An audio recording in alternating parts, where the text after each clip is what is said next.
नमस्कार, कंज्यूमर अड्डा में आपका स्वागत है। मैं हूं मनोज श्रीवास्तव। क्या देसी ऐप्स का जमाना आने वाला है? क्योंकि एक शुरुआत हो गई है। चीनी ऐप्स पर भारत का डिजिटल प्रहार हुआ है।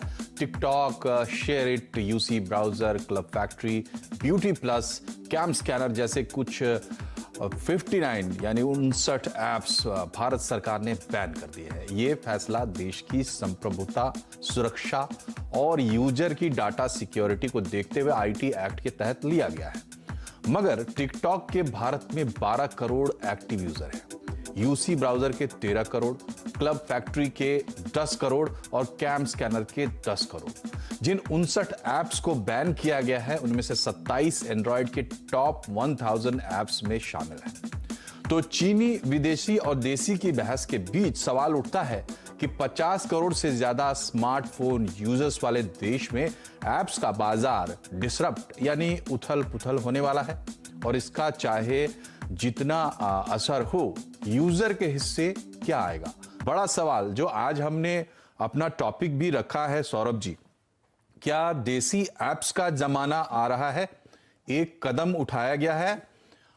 ये कदम अपने आप में भले बहुत बड़ा ना हो ऐप मार्केट के साइज को देखते हुए, लेकिन आप इसको किस तरीके का एक इंडिकेशन मानते हैं? क्या मार्केट में, ऐप मार्केट में बड़ा डिसरप्शन आएगा और यूजर के लिहाज से उसमें क्या है?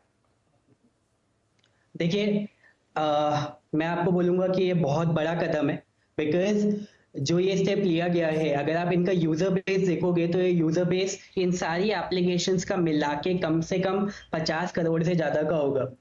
एंड अगर मैं आपको एक सिंपल सी चीज बताऊं, मतलब जिस तरीके का द वे आई थिंक, मेरे को तो ये चीज समझ में आती है, अगर कोई भी हैपनिंग होती है तो उसमें कहीं ना कहीं आपको अपॉर्चुनिटी देखनी चाहिए। और मेरे को ये दिख रहा है कि जो इंडिया के ऐप क्रिएटर्स हैं या फिर जो टेक्निकल एक्सपर्ट्स हैं या फिर जो आईटी एक्सपर्ट्स हैं, अभी उनको ये अपॉर्चुनिटी दिखनी चाहिए कि बॉस, ये सारी ऐप्स थी जो कि फंक्शन कर रही थी, इतनी ज्यादा फेमस थी और प्रॉफिटेबल थी, लेकिन अब कंज्यूमर्स इनका ऑल्टरनेटिव ढूंढने के लिए जाएंगे। तो now this is an opportunity for you to come up with better alternative, या फिर एक अच्छा ऑल्टरनेटिव आप साथ में लेके आइए। उससे आपको इमीडिएटली अपॉर्चुनिटी मिल जाती है मार्केट में जाने की, अपने आप को एस्टैब्लिश करने की, right? So this is a wonderful opportunity अपने देसी लोगों के लिए to grow their online business. जी, लेकिन शैलेंद्र साहब, ये बताइए कि अभी जो हमारा ऐप मार्केट है प्रेजेंटली, जैसे हम भी विकल्प सुझा रहे हैं, लेकिन हम जिसका 12 करोड़ एक्टिव यूजर्स हैं टिकटॉक के, उसके विकल्प में हम चिंगारी बता रहे हैं जिसके अभी तक 25 लाख डाउनलोड्स हुए हैं। मेरा सवाल यह है कि जो यूजर है वो, उसको रेडी ऐप्स क्या अभी अवेलेबल होंगे ऑल्टरनेट में, या आप कहें कि जो ये स्पेस खाली होगा उसके मोबाइल में, उसके लिए क्या हमारे मार्केट में देसी ऐप्स या विदेशी भी कहें हम, भारत को छोड़ के, चीन को छोड़ के दूसरे देशों से, क्या अभी इतने विकल्प मौजूद हैं? अगर नहीं है तो कितना वक्त लगेगा? आपको क्या तैयारी दिखती है? देखिए, ये जो स्पेस है इसमें एक बहुत बड़ा गैप तो इमीडिएटली बनेगा ही, इसमें कोई शक नहीं रह गया अब, क्योंकि जैसे आपने कहा टिकटॉक, ऑलमोस्ट 12 करोड़ लोग जो हैं वो टिकटॉक को यूज़ कर रहे थे। अगर आप पिछले 3-4 दिन में देखेंगे तो जब आप एंड्रॉयड के अंदर में टॉप फ्री एप्लीकेशंस देखते हैं जो सबसे ज़्यादा डाउनलोड हो रही हैं, उसमें चिंगारी है, रोपोसो है, और पहले थोड़ा कंट्रोवर्सी में आया था मित्रों, वो भी है। ये जो हैं ये टॉप 10 के अंदर ऑलरेडी आ गए हैं और बहुत तेज़ी से बढ़ रहे हैं। लेकिन अब इसमें चैलेंज ये हो रहा है कि इतनी फास्ट यूज़र एक्विजिशन हो रहा है, या यूज़र इतनी जल्दी टिकटॉक का विकल्प ढूंढ रहे हैं कि इन एप्लीकेशंस में अभी स्लोनेस वगैरह की कुछ दिक्कतें जो हैं वो आ रही हैं। इनके जो अपने पब्लिसिस्ट हैं, जो इनके CTOs हैं, उन्होंने भी इंटरनेट पे इस तरीके की इन्फॉर्मेशन दी है कि बहुत जल्दी वो इस चीज़ को दूर करेंगे, क्योंकि एकदम से लोड बहुत ज़्यादा बढ़ गया है। देखिए, ये जो गैप बना है, ये गैप सिर्फ और सिर्फ कंज्यूमर्स के पॉइंट ऑफ व्यू से ही नहीं है, ये बहुत बड़ा एक गैप जितनी मार्केट में एड स्पेंडिंग है, या फिर जितनी भी किसी का भी डिजिटल बजट है किसी कंपनी का, उसके लिए भी एक बहुत बड़ी चीज़ है। क्योंकि अब जितना भी युवा वर्ग है वो सारा इसी तरीके की एप्लीकेशंस पे रहता है ज़्यादातर, और बड़े बड़े डिजिटल कैंपेन्स और स्पेंडिंग्स और करोड़ों की जो सोशल मीडिया स्पेंडिंग्स होती हैं और जो इन्फ्लुएंसर मार्केटिंग होती है वो इन्हीं एप्लीकेशंस के अंदर होती है। तो अब जितने इन्फ्लुएंसर जैसे टिकटॉक में थे, आज की डेट में अब उनको इनमें से किसी एक ऐप के ऊपर जा करके दोबारा से अपने लिए बहुत सारे फॉलोअर बनाने पड़ेंगे। लेकिन इसमें बहुत ही जल्दी कुछ हफ्तों के अंदर ही आपको कई बड़े नए प्लेयर्स भी दिखेंगे, क्योंकि ये एक बहुत ही ल्यूक्रेटिव मार्केट है, इसमें बहुत पैसा लगा हुआ है और बहुत मार्केटिंग कंपनीज का इसके ऊपर फोकस रहता है और इस वजह से ये बहुत ही हैपनिंग फील्ड होने वाला है।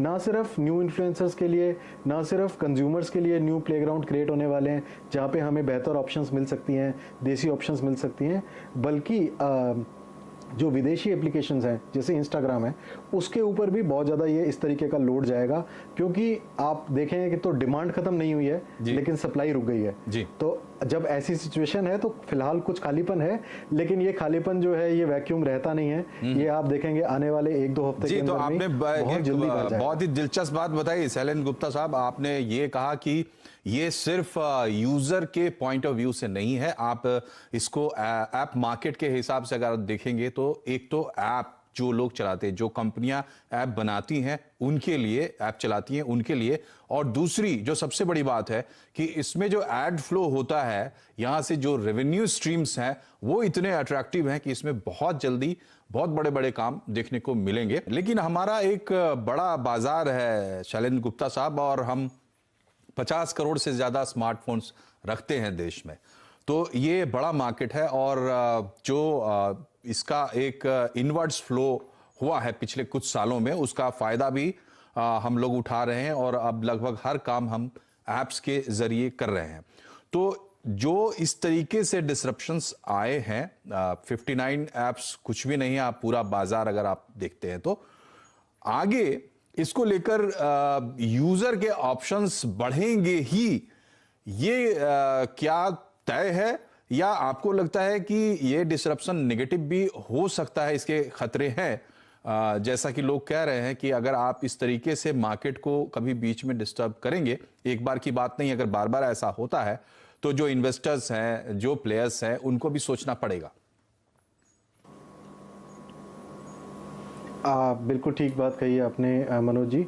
तो कहीं ना कहीं जो गवर्नमेंट ऑफ इंडिया मैसेज देना चाह रही है वो मैसेज तो वो क्लैरिटी के साथ दे ही रही है, क्योंकि जो पिछले 2 महीने में जो एफडीआई इन्वेस्टमेंट है चाइना के थ्रू जो आ रही है, उसमें भी अब कौन सी इंडियन कंपनी में आप क्या इन्वेस्ट कर रहे हैं वो बताना ज़रूरी हो गया है सरकार को। और जो ये ऐप्स हैं, देखिए आपको ये समझना पड़ेगा कि अगर हम कोई भी इस तरीके की रिटेलिएटरी का हम कदम उठाते हैं तो हम जो फिजिकल गुड्स हैं उसके अंदर में हम एक लेवल से ज़्यादा आप कदम बहुत आसानी से स्वेच्छा से नहीं उठा सकते, क्योंकि वो WTO के थ्रू गवर्नड होते हैं। लेकिन जो IT एप्लीकेशन और ये जो IT एसेट्स हैं, ये जो हैं ये ग्रे एरिया हैं, तो यहाँ पे आप इस तरीके के कदम उठा सकते हैं और इससे हर जने को यही अपॉर्चुनिटी समझनी चाहिए, इंडिया के जनों को, कि यहाँ पे सबके लिए एक बहुत बड़ा एक अवसर खुल गया है। देखिए ये चीज़ें ऐसी नहीं है जो सिर्फ एक बार ही होंगी, ये चीज़ें कॉन्टिन्यूसली होंगी और कहीं ना कहीं ऐसे समय में जो भी जना इस अवसर को तैयार करने, इस अवसर के ऊपर पहले से पूरी तैयारी से बैठा होगा, उसको बहुत अधिक फायदा होगा।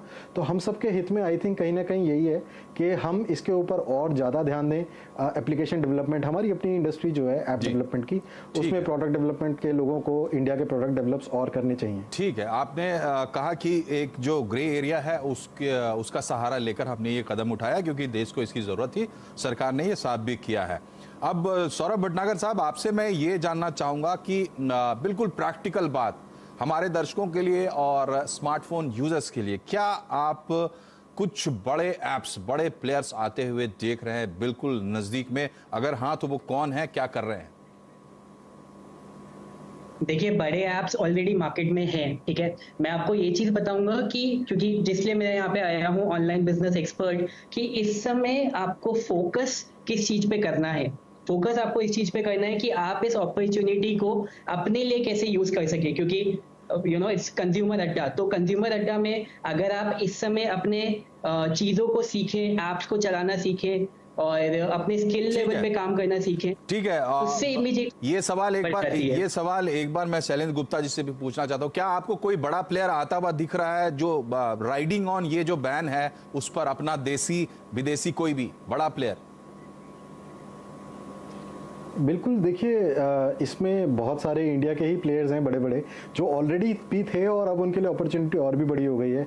इसमें जियो की प्लानिंग्स हैं। इसमें अगर आप देखेंगे तो Z5 जो है वो एक अपना हाइपर शॉट्स करके एक एप्लीकेशन ला रहा था अगस्त के अंदर। ये उनकी सोच से भी पहले हो गया, तो अब उनको और ज़्यादा फास्ट करना पड़ेगा। तो देसी बहुत सारे बड़े प्लेयर भी हैं और इसके अलावा फेसबुक, इंस्टाग्राम, जो ये बड़े बड़े इंटरनेशनल प्लेयर्स हैं, उनके मौके ये तो सब बढ़ ही भी जाएंगे। इस बात को ऐसे ही नहीं जाने देंगे। जी जी जी, आप दोनों का बहुत बहुत शुक्रिया, सौरभ भटनागर और शैलेंद्र गुप्ता, हमसे जुड़ने के लिए, कंज्यूमर अड्डा को अपना वक्त देने के लिए। तो ये कहानी गुजर चुकी है। 59 ऐप अगर आपके पास है, आप इस्तेमाल करते हैं, तो कृपया उसको अपने मोबाइल से बाहर करें। फिलहाल की स्थिति यही है और इंतजार करें, कुछ देसी बड़े प्लेयर्स जरूर आएंगे।